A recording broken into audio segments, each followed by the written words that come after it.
मैं चंडीगढ़ से हूँ और मैं और मेरा पूरा परिवार हम लोग चंडीगढ़ में सेटल थे और हमारी गवाही स्टार्ट होती है साल 2002 से, जब मेरे फादर चंडीगढ़ में पोस्टेड थे गवर्नमेंट जॉब पे। और उससे पहले मेरे फादर आर्मी से रिटायर्ड थे और उस टाइम मेरे फादर पंजाब पुलिस की गवर्नमेंट जॉब करते थे चंडीगढ़ में। और मैं और मुझसे बड़ी मेरी 2 सिस्टर्स, मेरा ब्रदर और मेरे पेरेंट्स, हम सब लोग चंडीगढ़ में सेटल्ड थे। हमारी स्टडीज़ वहाँ पे चल रही थी अच्छे स्कूल्स में और सब कुछ बहुत अच्छे से चल रहा था।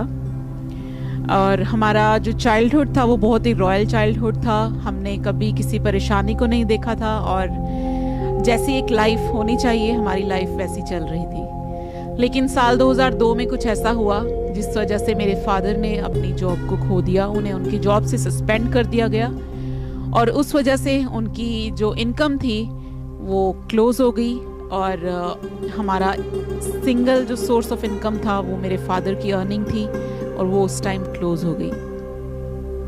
उस टाइम हमारे जीवन में बहुत सारी परेशानियां आई क्योंकि जो हमारा फाइनेंशियल सर्कल था वो बिल्कुल ख़त्म हो गया। और उस दौरान क्योंकि हम परेशान हो गए, हमने बहुत सी जगहों पे जाना शुरू कर दिया इस उम्मीद के साथ कि शायद कहीं ना कहीं से हमारी प्रॉब्लम का जो हल हमें मिलेगा। तो हमने बहुत सारी जगहों पे जाना शुरू कर दिया, बहुत सारे मंदिरों में, बहुत सारे गुरुद्वारों में और अलग अलग पंडितों के पास। जहाँ हमें कोई कुछ बताता हम वहीं चले जाते थे इस उम्मीद से कि शायद वहाँ जाने से हमारी प्रॉब्लम्स ख़त्म हो जाएंगी। और इसी के दौरान हुआ क्या कि जो मेरे फादर की सेविंग्स थी वो सब भी इन चीज़ों में, इन कामों में चली गई।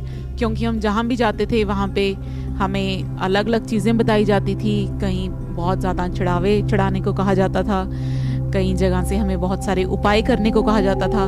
तो उस दौरान हमारी जो सेविंग्स थी वो सब खत्म हो गई और ऐसे ही चलता रहा 3 साल तक। और साल 2005 में अक्टूबर में जब हम लोग ऑलरेडी बहुत सी जगहों पर जा चुके थे, थक चुके थे, तो मेरे एक आंटी के द्वारा प्रभु यीशु मसीह का वचन हमारे पास पहुंचा, जो विश्वास में थे और जो खुद चर्च जाते थे।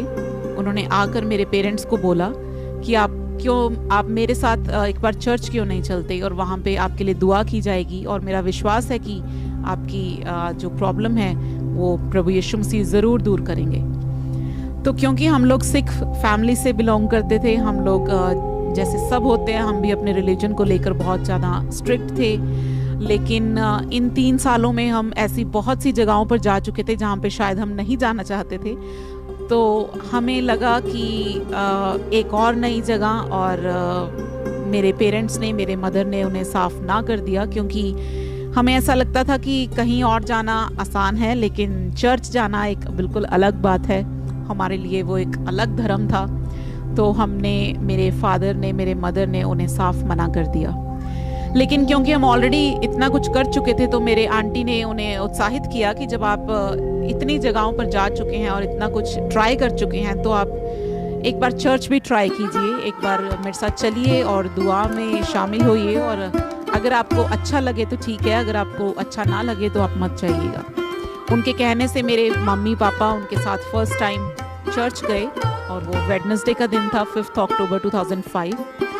और जब वो चर्च गए तो उन्हें वहाँ पे थोड़ा अजीब लगा। वो इसलिए क्योंकि जिस बैकग्राउंड से हम आए थे वहाँ पे हम यूज्ड टू हो चुके थे कि हम कहीं जाएंगे तो हमें बहुत सी चीज़ें बताई जाएंगी, हमें चढ़ाने पड़ेंगे, हमें अलग अलग तरह के उपाय करने पड़ेंगे। तो हमारे माइंड में वो सब चल रहा था। लेकिन जब मेरे मम्मी पापा वहाँ गए तो उन्हें वहाँ पे ऐसा कुछ भी नहीं कहा गया, उनसे कुछ पूछा नहीं गया। उन्हें सिर्फ उनके लिए 2 मिनट की प्रार्थना की गई और उन्हें संडे सर्विस में आने के लिए बोला गया। तो जब मेरे पेरेंट्स घर वापस आए तो वो बहुत हैरान थे, बहुत उन्हें अजीब लगा कि ये सब क्या था कि हमें तो ऐसा कुछ बोला ही नहीं गया, ना हमसे कुछ मांगा गया, ना हमें कुछ बताया गया और सिर्फ हमारे लिए प्रार्थना कर दी गई और हमें बोला कि चर्च आइए आप संडे को। लेकिन क्योंकि प्रभु यीशु मसीह की हमारे जीवन में योजना थी तो इसलिए प्रभु ने मेरे पेरेंट्स के मन को तैयार किया और उन्होंने फैसला किया कि हाँ, हम लोग संडे सर्विस अटेंड करेंगे। तो उसी संडे हम सब लोग एज अ फैमिली हम लोग फर्स्ट टाइम चर्च गए। जब हम वहाँ गए तो हमें बहुत अजीब लगा फिर से। वो इसलिए क्योंकि मेरे फादर टर्बन पहनते हैं, पगड़ी पहनते हैं, और वहाँ पे ऐसा कोई नहीं था। मेरे फादर अकेले थे वहाँ पे टर्बन पहनने वाले। तो हमें वहाँ पे बैठना भी बहुत अजीब लग रहा था और अपने आप में हम एक शर्म महसूस कर रहे थे। लेकिन जब प्रीचिंग स्टार्ट हुई, वर्शिप हुई, उसके बाद प्रीचिंग हुई, तो प्रीचिंग के दौरान परमेश्वर ने अपने दास के द्वारा हमसे बात की और उन्होंने बोला कि यहाँ पे एक ऐसे भाई हैं जो अपने जीवन में बहुत परेशानियों से होकर गुजर रहे हैं और जो एक बड़ी उम्मीद के साथ यहाँ आए हैं। वो जो भी हैं वो खड़े हो जाएं, क्योंकि परमेश्वर आज उनसे बात करना चाहता है। और हम उसी समय जान गए कि ये हमारे विषय में बात हो रही है। लेकिन क्योंकि हम इतनी शर्म महसूस कर रहे थे, वहाँ पे हम में से कोई भी जन खड़ा नहीं हुआ और हम लोग चुपचाप बैठे रहे। ऐसे 3 बार उन्होंने बोला, लेकिन उसके बाद उन्होंने प्रीचिंग कंटिन्यू की। और जब सर्विस ओवर हुई, जब पर्सनल प्रेयर्स के लिए हम लोग आगे गए, तो मेरे फादर ने उन्हें बताया कि आप जिसकी बात कर रहे थे वो मैं हूँ। और बस इतना ही कहकर मेरे फादर बहुत ज़ोर ज़ोर से रोने लग गए और वो कुछ नहीं बता पाए। और शायद वही समय था जब परमेश्वर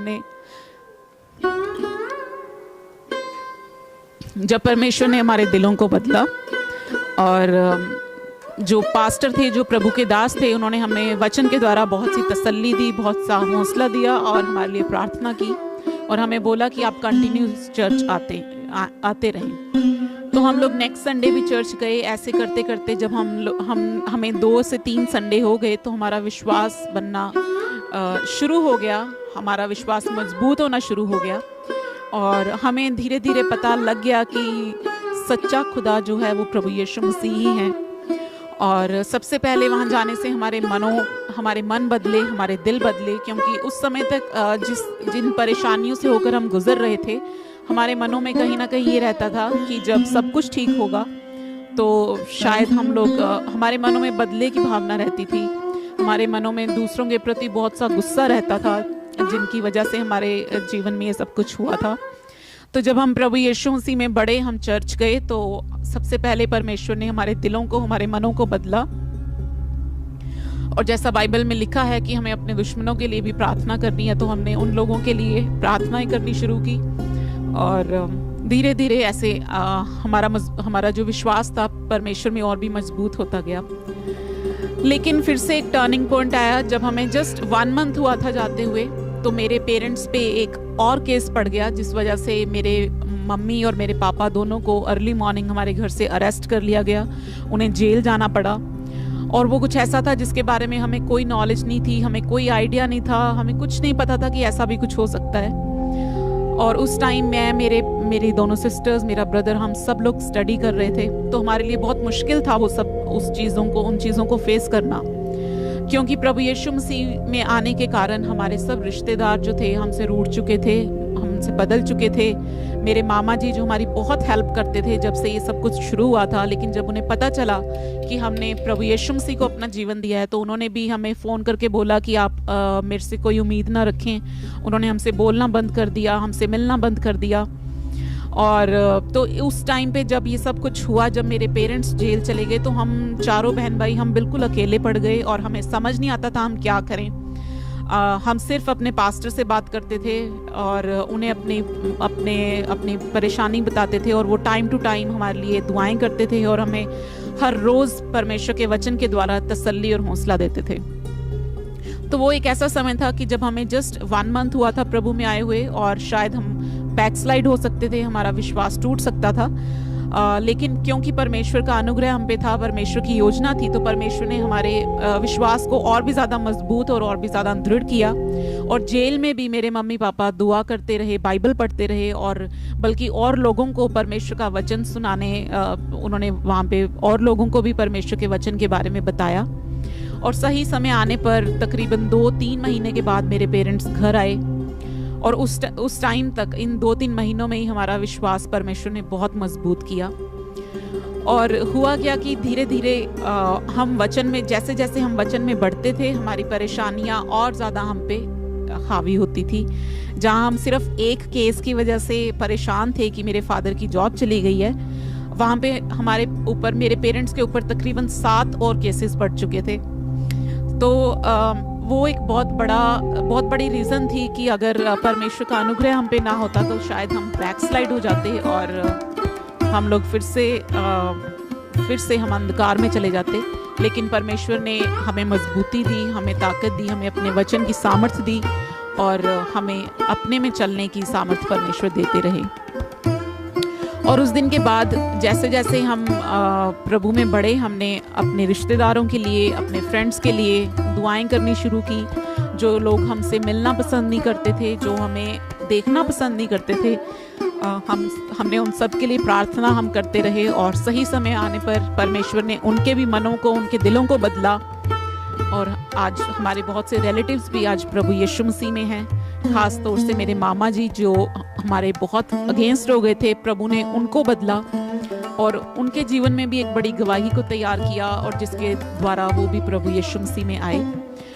और इसके चलते जब हमें 2 साल हो गए, साल 2007 में, तो मैंने और मेरे पूरे परिवार ने, हम सब ने इकट्ठा प्रभु यीशु मसीह के नाम से बपतिस्मा लिया। एक ही दिन मैं और मेरा पूरा परिवार हमने बपतिस्मा लिया और प्रभु यीशु मसीह में तब से हम आगे बढ़ रहे हैं। और आज तकरीबन 18 साल हो चुके हैं हमें प्रभु में चलते हुए। हमने अपने जीवन में प्रभु की बहुत सी महिमा देखी, परमेश्वर के बड़े बड़े कामों को देखा। और जैसा परमेश्वर का वचन कहता है कि यदि आप नम्रता और दीनता से प्रभु के हाथ के नीचे बने रहें तो परमेश्वर समय आने पर आपको शिरोमणि बनाता है। हमने अपने जीवन में इस वचन को पूरे होते देखा और परमेश्वर ने सही समय पर हमारी सब प्रॉब्लम्स को दूर किया और हमें बहुत कुछ सिखाया उनके द्वारा। और तब से लेकर अब तक मैं और मेरा पूरा परिवार, हम लोग प्रभु यीशु मसीह में बढ़ रहे हैं। और हमने उसके बाद अपनी स्टडीज़ को भी कंप्लीट किया। हमारी स्टडीज़ जो बीच में रुक गई थी, परमेश्वर ने हमें सामर्थ्य दी, हमारी सहायता की और परमेश्वर ने हमारी स्टडीज़ कंप्लीट करने में हमारी हेल्प की। मैंने, मेरे सिबलिंग्स ने, हम सब ने मास्टर्स डिग्रीज अटेन की और एक अच्छी जॉब्स पे परमेश्वर ने हमें सेटल किया और हमारी हर एक ज़रूरत को परमेश्वर ने अपने स्वर्ग से पूरा किया। तो मैं भी आपको कहना चाहूँगी कि अगर आप भी इस समय ऐसी किसी परेशानी से होकर गुजर रहे हैं, या आपने अभी तक प्रभु यीशु मसीह को नहीं जाना है, या आपने अभी प्रभु के बारे में सुना है, तो आप एक बार चख के देखें परमेश्वर कैसा भला है।